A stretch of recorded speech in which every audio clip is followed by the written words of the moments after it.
will share insights drawn from industry experience, focusing on evaluation, reliability, and responsible deployment of intelligent systems. And an AI strategist whose expertise spans across AI, machine learning, software engineering, and cybersecurity. And he co-founded CityMandi.com, an AI-enabled B2B agri-tech startup, and served as chief mentor at Tara Technologies, an AI consulting firm. He is the former president of ACM India and previously served as principal research scientist and associate VP at Infosys, where he led university innovation and research initiatives. He has authored a book published by Willie Holtz, even granted patents, and has over 100 referred publications. He has delivered 400 plus invited talks across 8 countries, taught 15,000 plus students, and contributed to 4 startups. And now I am. Right, in the panel I was talking about the need not to just follow anything blindly, but follow the mantra, trust but verify. So that also has been the theme of my recent TED talk which I had given. I talked about need for testing any system. So what I'm going to talk about is something in the favorite hobby of mine, which Abhijat was talking about, right? Breaking a system. Not building a system, but breaking a system. What does it mean? See where it fails. And that's what testers do. Testers' mindset is about making sure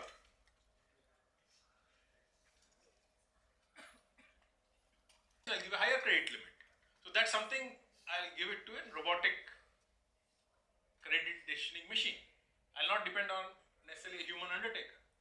So what is happening? The credit underwriting, right, which was earlier done by a human expert, is now going to an agent which has been embedded with the intelligence of what is a safe level. Of course, it's not completely, again, autonomous. At the same time, if there's very high level of credit limit, somebody asks, like 10 lakhs, I don't think they will give it to an AI agent. So they will pass it on to a human in the loop.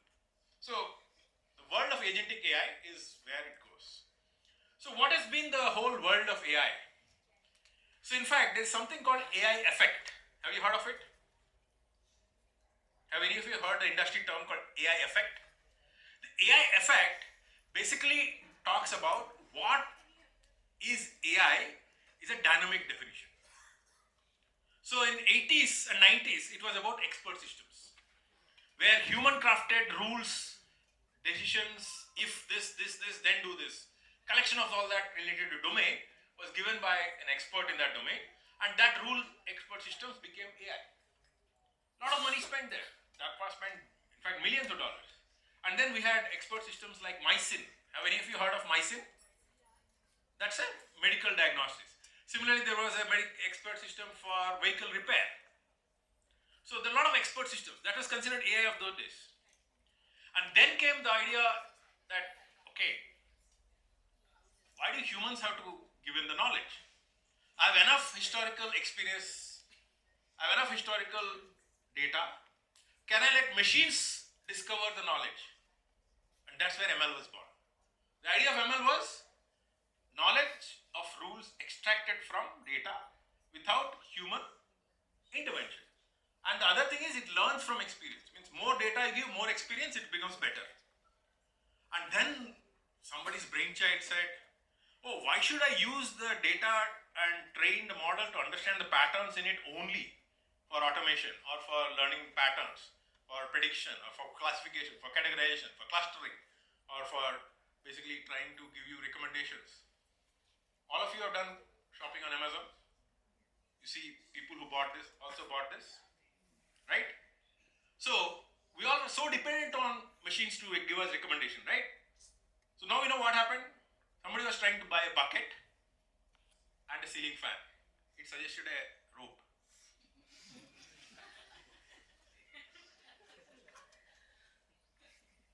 Is it valid? Welcome to the world of testing. You understand the example I gave? Is it expected? No. So say that we need guardrails. We need testing against adverse behaviors. So, in the world of pattern recognition, people were dumbly using AI for prediction, recommendation, but they're not putting enough guardrails. That is where our company was born. Our company was born with the need to bring testing to the mindset of AI developers. And you know what? Just as we were settling for ML, somebody's brainchild said, oh, why do I need to restrict it to pattern development for recommendation or some kind of a categorization or prediction, stock market, etc.? Why can't I ask it to be more human-like by asking it to generate data, creativity, generate art, generate novel, generate data, generate image, generate some kind of a mix of image and video. So that is where generative AI was born. The idea was you have basic ML built on top of data, but that was only used for pattern extraction and automation, right? Now I said I'm using one step further. Use that pattern you have extracted to generate similar data. That is what is Gen AI. But what is the difference? The difference is the data on which it is trained is the whole world's stolen data. Stolen from authors, stolen from Wikipedia, stolen from your novel, stolen from his research paper, stolen from her biography, stolen from some movie or something which is public. Every public data was fed into this, huge amount of GPUs spent, and they came generative AI. So then they said, oh, generative AI is now able to do problems of any kind, give you knowledge from any source, anything. Like example, like a very credit card limit. Why should I restrict it? I said ask and go on, ask it to enact the whole process to issue the credit card and let the credit card go into his mailbox. So that is where they said use all kinds of tools, plan the requirement of task and autonomously generate all kinds of sequence of actions to be done to achieve your goal. So that is what is called agentic AI. That's where today we are in. Tomorrow we don't know what it is. It could be quantum agentic AI maybe, where I don't even need to think about anything. The moment you have something in your brain, it will go into something, it will create, convert and all that. I don't know where magic is. But fact of the matter is, all that is great, but you also know AI is unreliable. AI is leading to accidents, which can lead to loss of money, loss of health, loss of wealth. Think about this. Replit's AI coding agent. Replit is very common with developers. How many of you use Replit? Yeah. So, some of the early couple of months back, the AI agent went and deleted the entire database. It did not follow the instructions. It went rogue. Imagine in a corporate how damaging this is. Unless you have backup, it can be very damaging. Or look at this. Uber's driverless car kills a pedestrian. Kills. This is one of the documented 40 odd documented case of deaths with driverless cars. Tesla has a couple of them. Or look at this. All of you have, any of you have tried the Comet browser? AI browser, right? It's like Gen AI enabled browser. It interacted with phishing sites and completed fraudulent purchase. So the agent inside the browser did not even realize that it's a phishing site, it's not a real site, and went and did a purchase. So in the process, your credit card must have gone to some hacker. Or look at this. ChatGPT invented multiple legal cases. This did not exist. The judge was like very furious, saying that how can you do this? So today that's what is happening. Across domains, in all forms, ML, DL, Gen AI, agentic AI, people are using. But is it safe? Is it trustworthy? You're seeing this is just one of the examples. So I want all of you to spend 2 minutes on your mobiles. If you have internet, all of you have internet. Or it's very difficult. You have Wi-Fi? Can you go and search for incidentdatabase.ai? AI incident database, incidentdatabase.ai.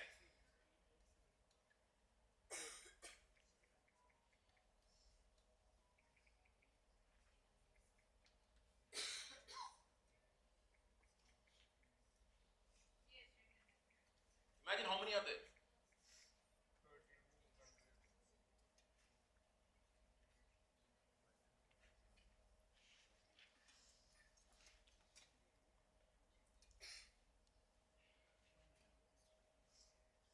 Thousands.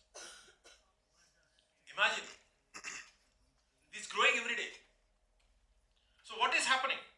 While we talk about building complex technologies, easing our life, doing complex tasks, humans replaced by machines, but we have to be careful. We should not let accidents happen.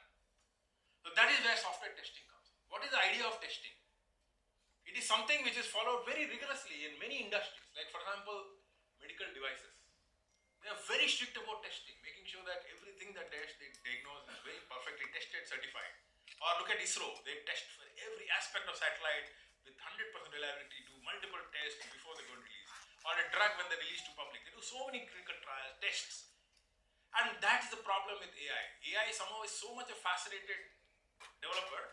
And then the ego of all the AI guys like Sam Altman and all the guys who develop AI systems, they're so egoistic that they think their things should not be tested. That's a big problem.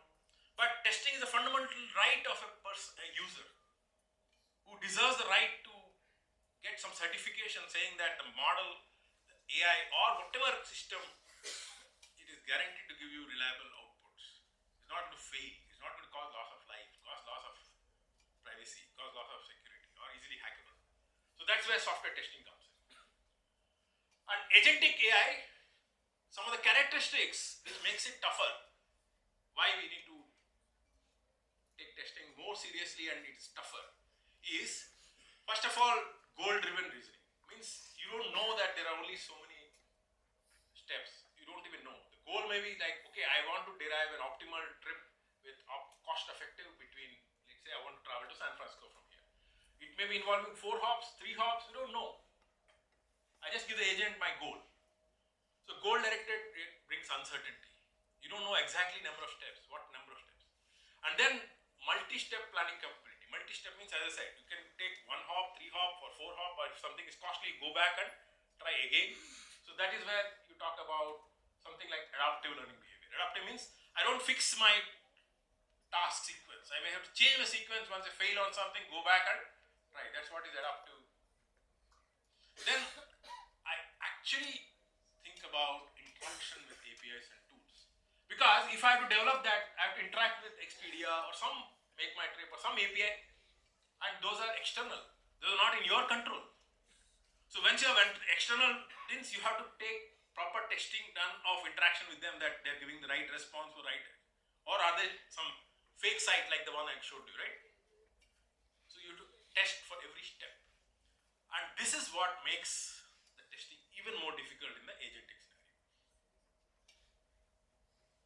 So typically, what are the things which contain in an agentic system? Several agentic AI platforms, all of you know, like LangChain, AutoGen, then GPT-5 agent itself, right? Today if you have, then N8, and then of course even Google Gemini has launched an agent. Lots of agents which are working along with LLMs. So how do you test agentic AI? What is the meaning of testing agentic AI? So that's where I think testing is a broad word. But to me, testing is a collection of all of these aspects. Don't have to restrict testing to only functional testing. What people think is, if it has worked as per specification, this inputs give me this output, that gets done. It doesn't work like that. Because there's so many extra things which need to be ensured. Example of the bridge. It's about performance, load testing, right? Example of autonomy. It's about being able to take decisions on your own without human involvement, where you can recommend that go ahead and execute the payment. So I'll look at each of these in some detail, but most important you got to understand is agentic is a layer on top of existing systems. It could be an AI, it could be a website, it could be a database, it could be an LLM, it could be an ML, it could be deep learning. Agent is an overall layer which has these extra properties on top of any of these. And the challenge is the evaluation of each of these components is something we don't know very well, especially when you're doing evaluation of LLMs. Evals is still a research area. LLMs. How do you evaluate the outputs? If you have a set of prompts, how genuine are the outputs from an LLM? How do you guarantee that they are correct? I was talking about correctness, right? That's where the evals come. So let's look at each of them. So functional testing via evals. So in agents, as I said, it's a collection of tasks in a workflow. It could be like sometimes some task fails, you go back and maybe take an alternative path, or it's a sequence of some parallel tasks which are together being executed and then collected. For example, if I say, find me the best price for some, let's say iPhone 17 Pro, so I'll try going to Flipkart, I'll go to Snapdeal, I'll try to go to Amazon and then try to compare. So there are parallel tasks and then I compare it, come back. So each task has to be executed, but do you have infinite time? You need to have some kind of an efficiency in terms of time or cost limitation per task. If it takes too much task in terms of number of tokens it takes, you need to measure that.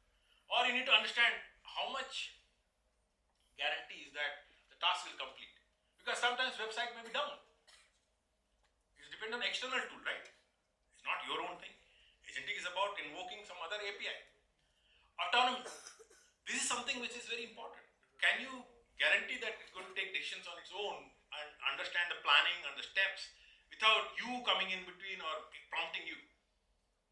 But you know, some places it will prompt you. For example, if it requires an SSO with your Amazon ID, it will prompt because you have to give your credentials, because it can go, agent is going on your behalf, right? So you have to give the OAuth credentials to the agent and it will go and talk to the corresponding. Then tool selection. What is the correct APIs? Are they up and running? Are they? In fact, I found one very interesting bug in GPT-5 agent, and the thing was startling. I don't know. I raised a complaint, but it was going to HTTP site of Amazon. It was expecting HTTPS. That's a very big bug.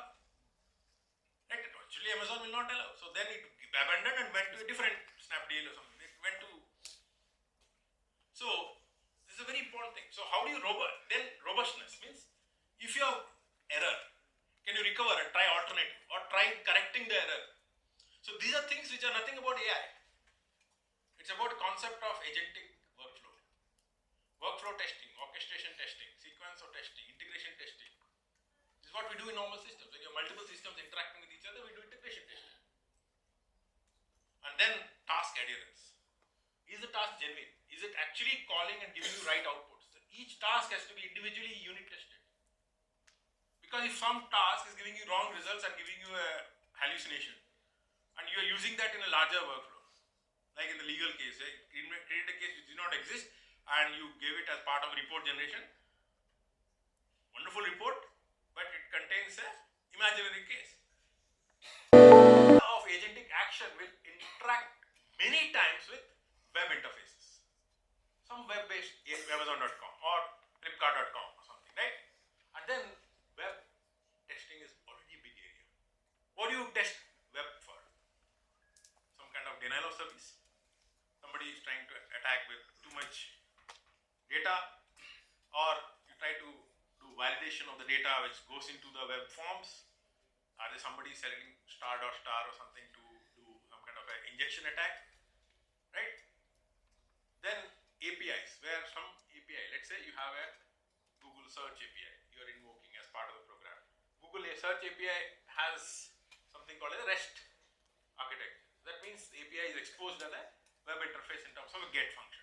So GET function sometimes is very prone to all kinds of attacks like CORS, all kinds of attacks like denial of service, or giving fraudulent data, or giving some way of injection attacks where they're trying to extract more than what is required. So web API testing. In fact, if you go to OWASP, which has attack profiles, there's a separate profile for web, there's a separate profile for API. All those need to be done. Then we have agentic systems which involve multiple agents working together. Like I gave you an example of comparison shopping. Multiple agents, one agent going to Flipkart, another going to Snapdeal, another going to Amazon. You have to coordinate with all of them, right? That becomes a orchestration, workflow. So workflow testing becomes important, integration testing of that. That's called orchestration testing. So what happens? Ensuring that each sub-goal is passed. Dependency of the previous on the next is there. Because if Amazon failed, that means you have to go back and try an alternate. So agentic is a very tough area. So I'm talking, this is where each task could be again an individual ML. So that is ML testing itself, ML or generative AI. There is no concept of every task will be 100% autonomously done by a machine. You have to define for your context of the task, what is the trigger limit? So what is the trigger where you need to manually intervene?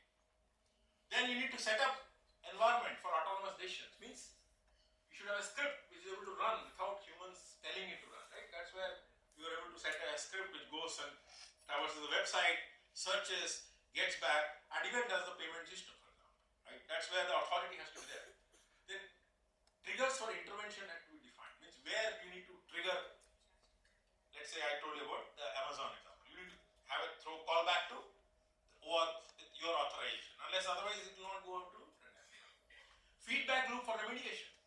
That means some task is not working or not giving a safe result. You have to go back and try an alternative path. So that's where you need a feedback saying that this task is not there. Can I have an alternative version of the path? And that is where the reasoning engine will come. Edge case simulation. This is something very important. What is an edge case? What is an edge case? Boundary case. Boundary case, right? What is a boundary case, for example? Let us say I am talking about a credit card scenario. Somebody asks for, typically people ask for 1 lakh to 2 lakh credit card, but somebody has asked for 10 lakhs. Young guy, not even much work experience. That means that's an edge case. So you should simulate that and see where the system goes. Does it really give you human control or not? So you need to simulate autonomy test cases. And these are all things which are sound intuitive but so difficult to implement because each one is domain specific, task specific, and human logic specific. And then comes this whole concept of, okay, I have a very complex LM or deep learning system which I have lot of faith in. It is 99% accurate. Will you let it do your heart surgery? The robot, 99.9% accurate. So you say it's accurate, so I'll let it do it. And that is where transparency, explainability comes. What is explainability? Can you give some rationale into how that AI system is working? So what happens is you need to have some way by which you can always talk a lot of examples of bias. Right? What is bias? It's about prejudice in favor of or against one thing, person or group when compared with normal population or normal group. So that it is considered unfair. And this is something which unfortunately is perpetrated in LLMs because of the dependence on what they have seen in the world data.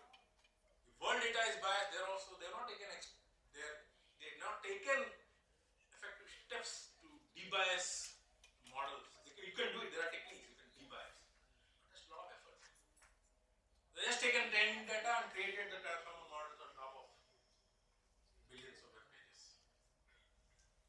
So what happens is, because of that, I want ladies to comment on this. Do you find it fair? Grossly unfair. It's against equity, basic principles of human values. What gives a right to say that a secretary has to be female? This is absolutely against human values. So what is required here? You need to, before you go and deploy, please do testing and go and debias. Provide a way to relearn the model with some kind of a reprioritization of the distributions of the data. So what happens is the normal societal prejudices have gone into internet scale data and research papers. And that is fed into LLMs. They only And see what is going to happen because of this. Social justice is at stake in the coming generations where AI is going to penetrate every one of your life. And we're letting it happen without testing, without questioning big tech. And governments are running after them. They're not even putting guardrails. So what is the risk? Risk is social disturbance. Means you don't give more data than what's required for training. Sometimes we are so much that in half an hour of interaction with somebody you meet on a train, we give you an entire life story. That is our level of privacy. It's a culture thing. Do you agree? You know, Pardada sab ko bhi malum ho jata hai. Guarantee all of that you know. So no wonder Amazon knows more about you than your mom. Not joking, it's real. Amazon plays you mentally. You see the subliminal messaging that comes in your ads and recommendations. Netflix knows more about you than your own friend. So conduct fairness bias audits at data level. Then model training. When you're doing model training, make sure that you're using technologies like differential privacy, homomorphic encryption. Means you're not directly using the PII but converting it to different formats. Or federated learning. What's federated learning? You don't learn the whole model on one machine. Learn one part in one machine, another machine, then agglomerate the weights. So there are techniques which can use that. Then during testing, you need to basically test if some kind of an inference attacks have happened on it, so that somebody is trying to reverse engineer and get training data, simulate that. And then you limit test data exposure. And during deployment, you should restrict access to sensitive data and monitor anything which is violating privacy. And lastly, user empowerment. Inform users, give privacy notices as to what the data is being collected for. Then comes the last thing, which is what I call as compliance. A lot of roles coming up. Indian government has come up with privacy law, DPDP. And then for AI also, it's come up with the regulation. It's come after a lot of rounds of discussion with different stakeholders. But they're going path saying that we don't want to stifle innovation. We want to provide awareness that people should be aware of privacy, security, bias, all that in the use of AI. But if you look at European Union AI Act, that's actually a very detailed act. But other countries are somewhat kind of, you can think of as somewhere in the middle. They're saying we'll not enforce it, but we'll let developers follow best practices. Whereas Europe is getting more and more enforcement heavy, saying that for high-risk systems, I have to mandate explainability, I have to mandate that it is not biased, I have to mandate that it's not leaking PII, I have to mandate that there is some kind of accountability, all the things are coming out. But different countries have different levels. But in general LLMs, what EU Act is saying that you should develop in a human-centric, trustworthy, and responsible manner. But they're not specified LLM. So LLMs are new category. So they're still debating. They have created for up to Gen AI, but now with agentic and LLM, they're trying to. So EU Act doesn't create a separate distinct category for agents, but it integrates AI agents as part of what it's done for high-risk systems, which are LLMs or general purpose AI. So, conclusion, testing is an important part of Gen AI and agentic AI. You agree or not? It is a long way to go before complete realization. Lots of testing techniques need to be discovered. And lots of new laws mandate this kind of a testing. And explainable AI is being mandated in verticals like healthcare, finance. It will help, also testing will help prevent accidents. And spin off new research areas like AI security, AI red teaming, agent security, privacy aware data mining. And new quality attributes will add to validation of AI systems. So that you're not testing AI for only functional, you're adding tests for ethics, you're adding tests for privacy, you're adding tests for autonomy. These are new tests. They're not understood by simple IT testing. IT testing guys only know three things, either functional or security or load. Sometimes design oriented they get usability also. But others like testing for autonomy, AI specific testing.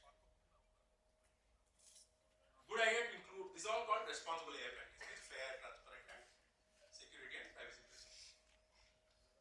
Thank you.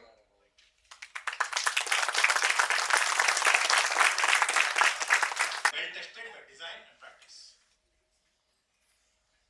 Sir, for your perceptive and discerning talk about AI agents.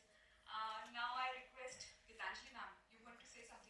No, nothing. I have announced that you talk about biases and prejudices. So, are they dependent on country?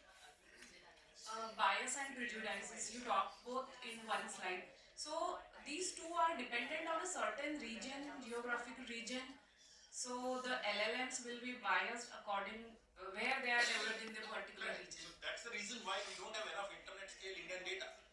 Yes. Indian specific prejudices are not still appearing for research or for saying, like for example, I can simply tell you, caste related data is still not there. So, Yes. or Indian language related things, or So, urban versus rural. so the country who has created, they are dominating the. So sir, what should be the solution? Solution, more Indic LLMs, more Indic local. So that's what government is working on. Sir, I have another question. As you talk about guardrails, so sir, guardrails, if we imply on a particular LLMs, but there are different fields like finance, medical, banking. So one specific rule will be implementing or efficient for all the fields.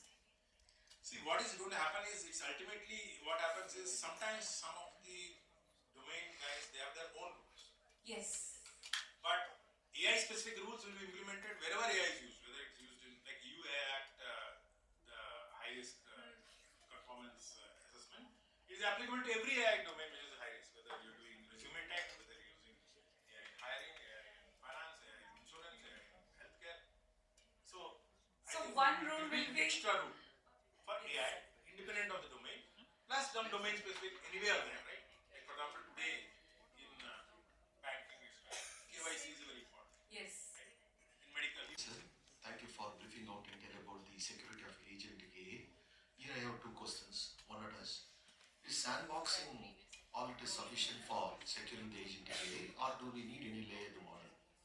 See, one thing, understand sandbox, what it does is it prevents escalation of something going to the other, resiliency it offers. But within that, if it is living roguely, you have to test that individual agent also, right? So we need another layer. Exactly.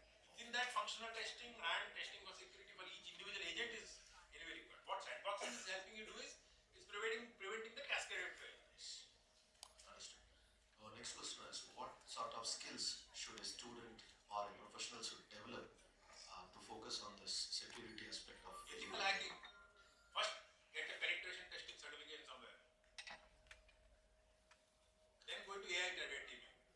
Lot of careers, let me tell you. Cybersecurity professionals are in huge demand. Especially now with DPDP Act and all, privacy professionals are in demand. With AI red teaming professionals are in demand. Even conventional web application penetration testing are still a hot job. Thank you, sir. Myself, Dr. Nikita Joshi from Adani University. Since last 2 days, we have discussed many times that AI is still not stable. So don't you think we are introducing these concepts to students at very early stage? Like when I did my BTech, I remember that all the fundamental subjects had the textbook with well-known publishers and well-known authors. Currently, we are not having textbooks for generative AI, agentic AI, and because of that, what is happening is, like, I'm teaching this last 2 years, right? I have just completed my PhD. So when I joined teaching, the ML was to be taught in 7th semester. Then deep learning came, so then we introduced in 6th semester. Then generative AI came, then it is in 4th semester. Because of that, we are not able to focus on the core subjects. Like as we discussed, the design engineering. Currently, majority of the faculties may agree with me that we are not able to focus on design engineering because we are in the race of and even Maria ma'am also said that industry is expecting that curriculum should be updated. But my question is how much it should be updated? There should not be race. While industry cannot accept that if students have fundamentals clear, then student by self can learn the advanced topics. See, I don't think all companies are like Infosys. Infosys gives 8 months of free training in 5-star accommodation in Mysore entirely at a cost. They understand basic web and all that. not be getting the complete thing, but they assume somebody zero. But all companies are not like that. I'll give you one story. You know, one of the prominent multinationals, they used to have a big, truck with a big banner with a door saying that we are open. And they used to set outside Infosys, exit door at 5:30 and at 6 p.m. at Wipro. You know why? They didn't want to invest in training. They get ready-made people from Infosys who are trained or from Wipro who are trained. That is corporate. I hope that answers your question. Corporate will be selfish. You cannot change the mindset. So they're pushing that down there. So I agree with all of it from. But one more thing I want to tell you. For a person like me who is 33 years into AI, I'm scared at the pace of innovation. So forget about teachers. I'm talking about somebody who's at the forefront trying to update. I myself am scared.